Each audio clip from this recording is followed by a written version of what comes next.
Chapter 3 The Madness from the Sea. If heaven ever wishes to grant me a boon, it will be a total effacing of the results of a mere chance which fixed my eye on a certain stray piece of shelf paper.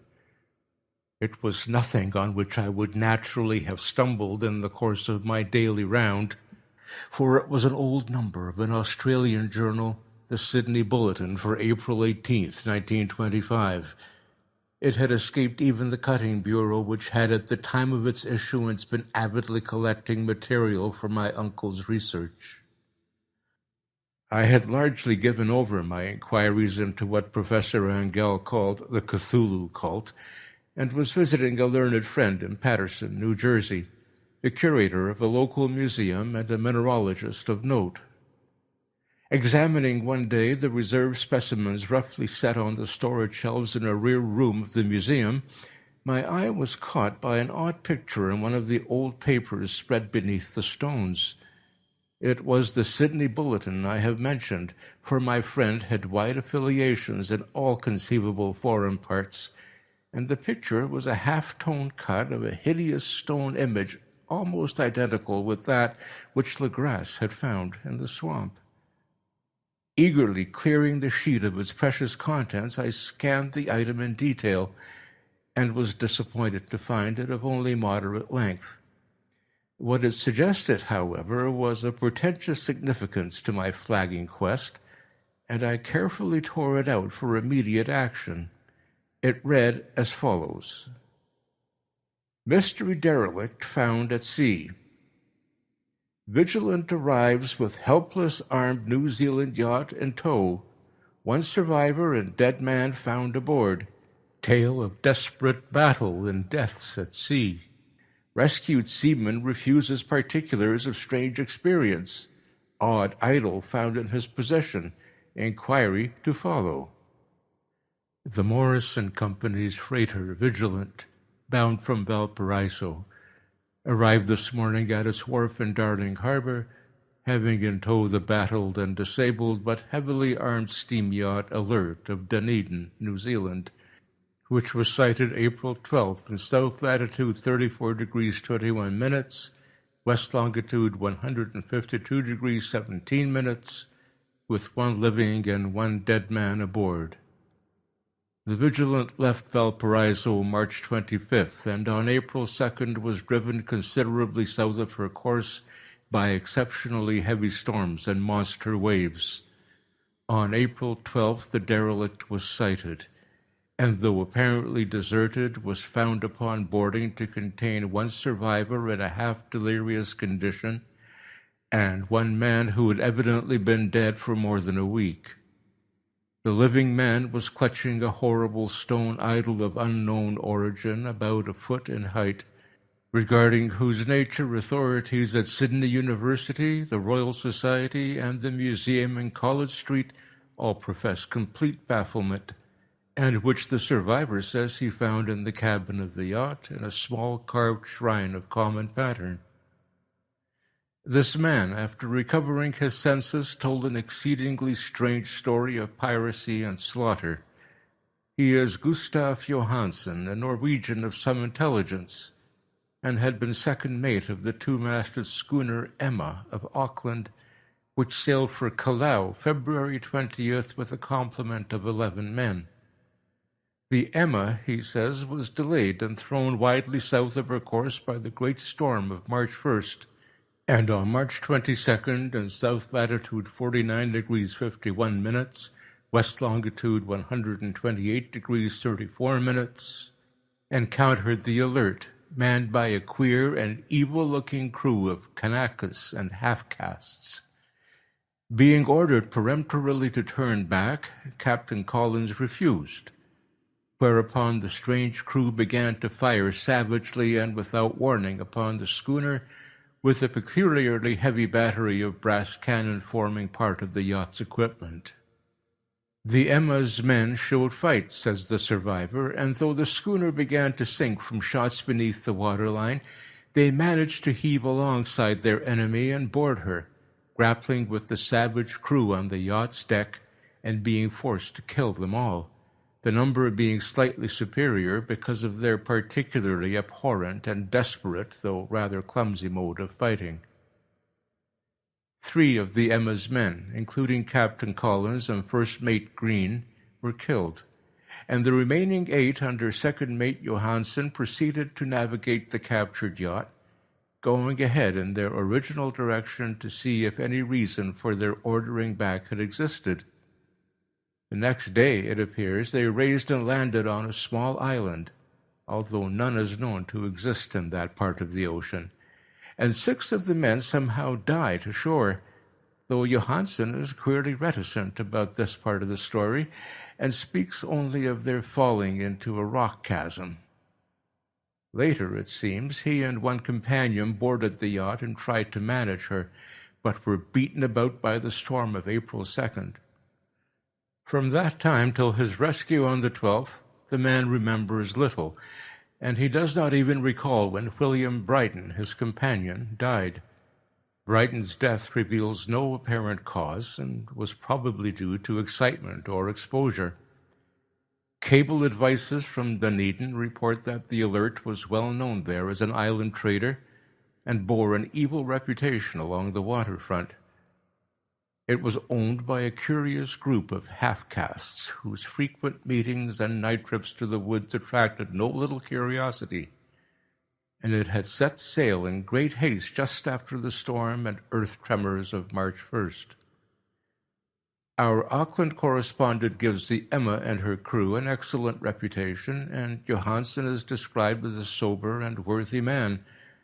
The Admiralty will institute an inquiry on the whole matter beginning tomorrow, at which every effort will be made to induce Johansen to speak more freely than he has done hitherto. This was all, together with a picture of the hellish image.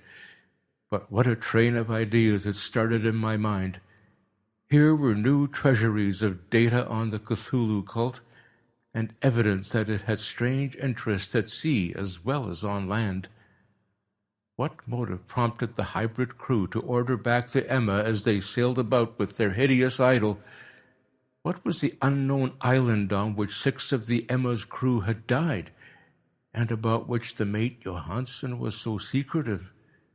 What had the Vice Admiralty's investigation brought out, and what was known of the noxious cult in Dunedin? And most marvelous of all, what deep and more than natural linkage of dates was this which gave him a line and now undeniable significance to the various turns of events so carefully noted by my uncle? March 1st, or February 28th, according to the international dateline, the earthquake and storm had come. From Dunedin, the Alert and her noisome crew had darted eagerly forth as if imperiously summoned, and on the other side of the earth, poets and artists had begun to dream of a strange, dank, cyclopean city, whilst a young sculptor had molded in his sleep the form of the dreaded Cthulhu. March 23rd, the crew of the Emma landed on an unknown island and left 6 men dead. And on that date, the dreams of sensitive men assumed a heightened vividness and darkened with dread of a giant monster's malign pursuit, whilst an architect had gone mad and a sculptor had lapsed suddenly into delirium. And what of this strange storm of April 2nd, the date on which all dreams of the dank city ceased, and Wilcox emerged unharmed from the bondage of strange fever? What of all this, and of those hints of old Castro about the sunken, star-born old ones and their coming reign, their faithful cult and their mastery of dreams? Was I tottering on the brink of cosmic horrors beyond man's power to bear? If so, they must be horrors of the mind alone, for in some way the 2nd of April had put a stop to whatever monstrous menace had begun its siege of mankind's soul. That evening, after a day of hurried cabling and arranging, I bade my host adieu and took a train for San Francisco. In less than a month I was in Dunedin, where, however, I found that little was known of the strange cult members who had lingered in the old sea taverns.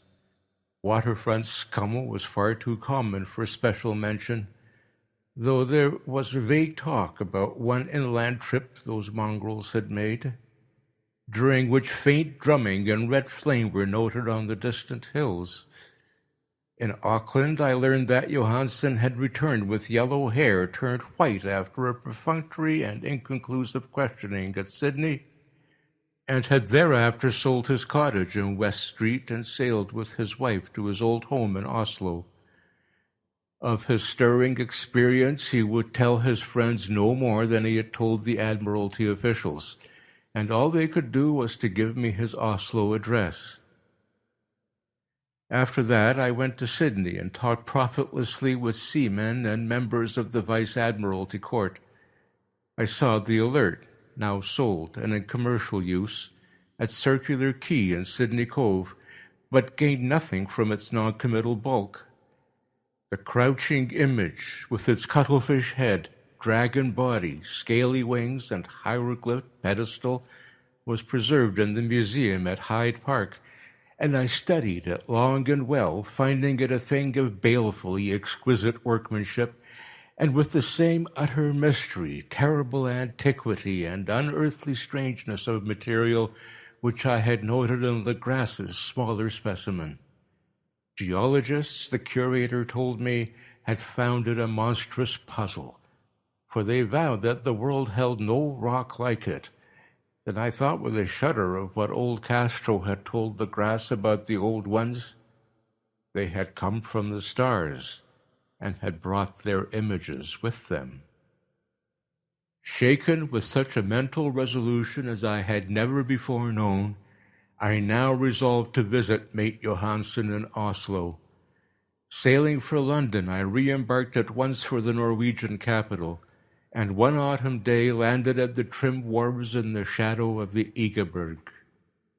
Johansen's address, I discovered, lay in the old town of King Harald Hardrada, which kept alive the name of Oslo during all the centuries that the greater city masqueraded as Christiana. I made the brief trip by taxicab and knocked with palpitant heart at the door of a neat and ancient building with plastered front. A sad-faced woman in black answered my summons, and I was stung with disappointment when she told me, in halting English, that Gustav Johansen was no more. He had not long survived his return, said his wife, for the doings at sea in 1925 had broken him. He had told her no more than he told the public, but had left a long manuscript of technical matters, as he said, written in English, evidently in order to guard her from the peril of casual perusal. During a walk through a narrow lane near the Gothenburg dock, a bundle of papers falling from an attic window had knocked him down. Two Lascar sailors at once helped him to his feet, but before the ambulance could reach him, he was dead. Physicians found no adequate cause of the end, and laid it to heart trouble and a weakened constitution. I now felt gnawing at my vitals that dark terror which will never leave me till I too am at rest, accidentally or otherwise. Persuading the widow that my connection with her husband's technical matters was sufficient to entitle me to his manuscript, I bore the document away and began to read it on the London boat. It was a simple, rambling thing, a naive sailor's effort at a post facto diary, and strove to recall day by day that last awful voyage. I cannot attempt to transcribe it verbatim in all its cloudiness and redundance, but I will tell its gist enough to show why the sound of water against the vessel's sides became so unendurable to me that I stopped my ears with cotton. Johansen, thank God, did not know quite all, even though he saw the city and the thing. But I shall never sleep calmly again when I think of the horrors that lurk ceaselessly behind life in time and in space. and of those unhallowed blasphemies from elder stars which dream beneath the sea, known and favored by nightmare cult, ready and eager to loose them upon the world whenever another earthquake shall heave their monstrous stone city again to the sun and air. Johansen's voyage had begun just as he told it to the Vice-Admiralty. The Emma, in ballast, had cleared Auckland on February 20th, and had felt the full force of that earthquake-born tempest which must have heaved up from the sea bottom the horrors that filled men's dreams. Once more under control, the ship was making good progress when held up by the Alert on March 22nd, and I could feel the mate's regret as he wrote of her bombardment and sinking. Of the swarthy cult fiends on the Alert he speaks with significant horror. There was some peculiarly abominable quality about them which made their destruction seem almost a duty, and Johansen shows ingenuous wonder at the charge of ruthlessness brought against his party during the proceedings of the Court of Inquiry. Then, driven ahead by curiosity in their captured yacht under Johansen's command, the men sight a great stone pillar sticking out of the sea, and in south latitude 47 degrees 9 minutes, west longitude 123 degrees 43 minutes, come upon a coastline of mingled mud, ooze, and weedy cyclopean masonry, which can be nothing less than the tangible substance of Earth's supreme terror, the nightmare corpse city of R'lyeh, that was built in measureless aeons behind history by the vast, loathsome shapes that seeped down from the dark stars.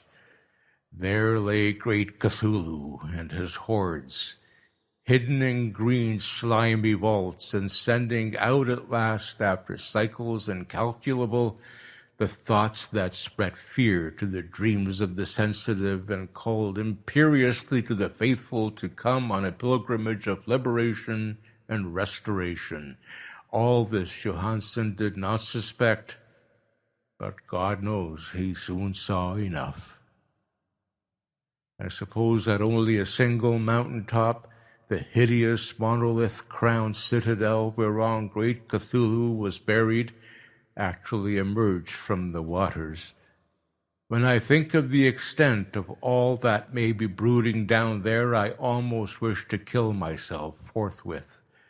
Johansen and his men were awed by the cosmic majesty of this dripping Babylon of elder demons, and must have guessed without guidance that it was nothing of this or of any sane planet.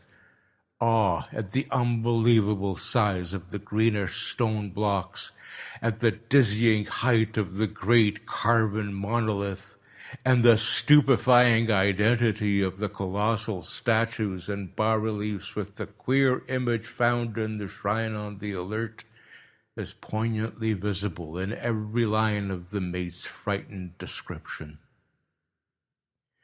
Without knowing what futurism is like, Johansen achieved something very close to it when he spoke of the city, for instead of describing any definite structure or building, he dwells only on broad impressions of vast angles and stone surfaces, surfaces too great to belong to anything right or proper for this earth, and impious with horrible images and hieroglyphs. I mention this talk about angles because it suggests something Wilcox had told me of his awful dreams. He said that the geometry of the dream place he saw was abnormal, non-Euclidean, and loathsomely redolent of spheres and dimensions apart from ours. Now an unlettered seaman felt the same thing whilst gazing at the terrible reality. Johansen and his men landed on a sloping mud bank on this monstrous acropolis and clambered slipperily up over Titan oozy blocks which could have been no mortal staircase. The very sun of heaven seemed distorted when viewed through the polarizing miasma welling out from the sea-soaked perversion, and twisted menace and suspense lurked leeringly in those crazily elusive angles of carven rock where a second glance showed concavity after the first showed convexity. Something very like fright had come over all the explorers before anything more definite than rock and ooze and weed was seen. Each would have fled had he not feared the scorn of the others, and it was only half-heartedly that they searched, vainly as it proved, for some portable souvenir to bear away. It was Rodriguez, the Portuguese, who climbed up the foot of the monolith and shouted of what he'd found. The rest followed him and looked curiously at the immense carved door with the now familiar squid dragon bas-relief.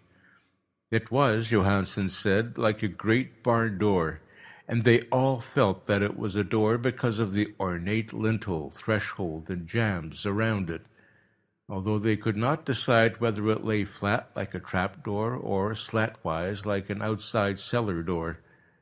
As Wilcox would have said, the geometry of the place was all wrong. One could not be sure that the sea and the ground were horizontal.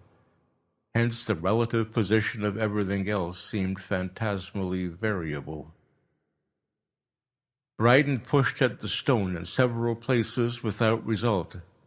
Then Donovan felt over it delicately around the edge, pressing each point separately as he went. He climbed interminably along the grotesque stone molding.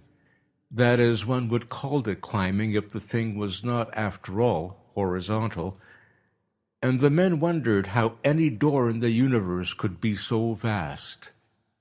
Then, very softly and slowly, the acre-great lintel began to give inward at the top, and they saw that it was balanced. Donovan slid, or somehow propelled himself down or along the jamb, and rejoined his fellows, and everyone watched the queer recession of the monstrously carven portal.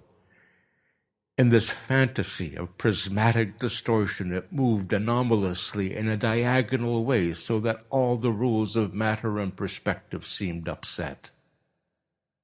The aperture was black, with a darkness almost material. That tenebrousness was indeed a positive quality, for it obscured such parts of the inner walls as ought to have been revealed, and actually burst forth like smoke from its aeon-long imprisonment, visibly darkening the sun as it slunk away into the shrunkening gibbous sky on flapping membranous wings. The odor rising from the newly opened depths was intolerable, and at length the quick-eared Hawkins thought he heard a nasty slopping sound down there. Everyone listened, and everyone was listening still when it lumbered slobberingly into sight and gropingly squeezed its gelatinous green immensity through the black doorway into the tainted outside air of that poisoned city of madness. Poor Johansen's handwriting almost gave out when he wrote of this. Of the 6 men who never reached the ship, he thinks 2 perished of pure fright in that accursed instant. The thing cannot be described. There is no language for such abysms of shrieking and immemorial lunacy, such eldritch contradictions of all matter, force, and cosmic order. A mountain walked or stumbled. God, what wonder that across the earth a great architect went mad, and poor Wilcox raved with fever in that telepathic instant. The thing of the idols, the green, sticky spawn of the stars, had awaked to claim his own. The stars were right again, and what an age-old cult had failed to do by design, a band of innocent sailors had done by accident. After vigintillions of years, great Cthulhu was loose again and ravening for delight. 3 men were swept up by the flabby claws before anybody turned. God rest them, if there be any rest in the universe. They were Donovan, Guerrera, and Angstrom. Parker slipped as the other 3 were plunging frenziedly over endless vistas of green-crusted rock to the boat, and Johansen swears he was swallowed up by an angle of masonry which shouldn't have been there, an angle which was acute but behaved as if it were obtuse. So only Bryden and Johansen reached the boat and pulled desperately for the Alert as the mountainous monstrosity flopped down the slimy stones and hesitated, floundering at the edge of the water. Steam had not been suffered to go down entirely, despite the departure of all hands for the shore, and it was the work of only a few moments of feverish rushing up and down between wheel and engines to get the Alert under way. Slowly, amidst the distorted horrors of that indescribable scene, she began to churn the lethal waters, whilst on the masonry of that charnel shore that was not of earth, the Titan thing from the stars slavered and gibbered like Polypheme cursing the fleeing ship of Odysseus. Then, bolder than the storied Cyclops, great Cthulhu slid greasily into the water and began to pursue with vast wave-raising strokes of cosmic potency. Bryden looked back and went mad, laughing shrilly as he kept on laughing at intervals till death found him one night in the cabin, whilst Johansen was wandering deliriously. But Johansen had not given out yet. Knowing that the thing could surely overtake the Alert until steam was fully up, he resolved on a desperate chance, and setting the engine for full speed, ran lightning-like on deck and reversed the wheel. There was a mighty eddying and foaming in the noisome brine, and as the steam mounted higher and higher, the brave Norwegian drove his vessel head-on against the pursuing jelly, which rose above the unclean froth like the stern of a demon galleon. The awful squid head with writhing feelers came nearly up to the bowsprit of the sturdy yacht, but Johansen drove on relentlessly. There was a bursting as of an exploding bladder, and slushy nastiness as of a cloven sunfish, a stench as of 1,000 open graves, and a sound that the chronicler could not put on paper. For an instant the ship was befouled by an acrid and blinding green cloud, and then there was only a venomous seething astern, where, God in heaven, the scattered plasticity of that nameless sky-spawn was nebulously recombining in its hateful original form, whilst its distance widened every second as the Alert gained impetus from its mounting steam. And that was all. After that, Johansen only brooded over the idol in the cabin and attended to a few matters of food for himself and the laughing maniac by his side. He did not try to navigate after the first bold flight, for the reaction had taken something out of his soul. Then came the storm of April 2nd, and a gathering of the clouds about his consciousness. There is a sense of spectral whirling through liquid gulfs of infinity, of dizzying rides through reeling universes on comet's tail, and of hysterical plunges from the pit to the moon and from the moon back again to the pit, all livened by a cachinnating chorus of the distorted, hilarious elder gods and the green, bat-winged mocking imps of Tartarus. Out of that dream came rescue, the Vigilant, the Vice-Admiralty Court, the streets of Dunedin, and the long voyage back home to the old house by the Egeberg. He could not tell. They would think him mad.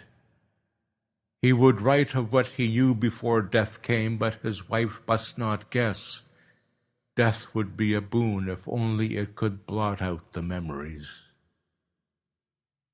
That was the document I read, and now I have placed it in the tin box beside the bas-relief and the papers of Professor Angell. With it shall go this record of mine, this test of my own sanity, wherein is pieced together that which I hope may never be pieced together again. I have looked upon all that the universe has to hold of horror, and even the skies of spring and the flowers of summer must ever afterward be poison to me, but I do not think my life will be long. As my uncle went, as poor Johansen went, so shall I go. I know too much, and the cult still lives. Cthulhu still lives too, I suppose. Again in that chasm of stone which has shielded him since the sun was young. His accursed city is sunken once more, for the vigilance sailed over the spot after the April storm. But his ministers on earth still bellow and prance and slay around idol-capped monoliths and lonely places. He must have been trapped by the sinking whilst within his black abyss, or else the world would by now be screaming with fright and frenzy. Who knows the end? What has risen may sink, and what has sunk may rise. Loathsomeness waits and dreams in the deep, and decay spreads over the tottering cities of men. A time will come, but I must not and cannot think. Let me pray that if I do not survive this manuscript, my executors may put caution before audacity and see that it meets no other eye.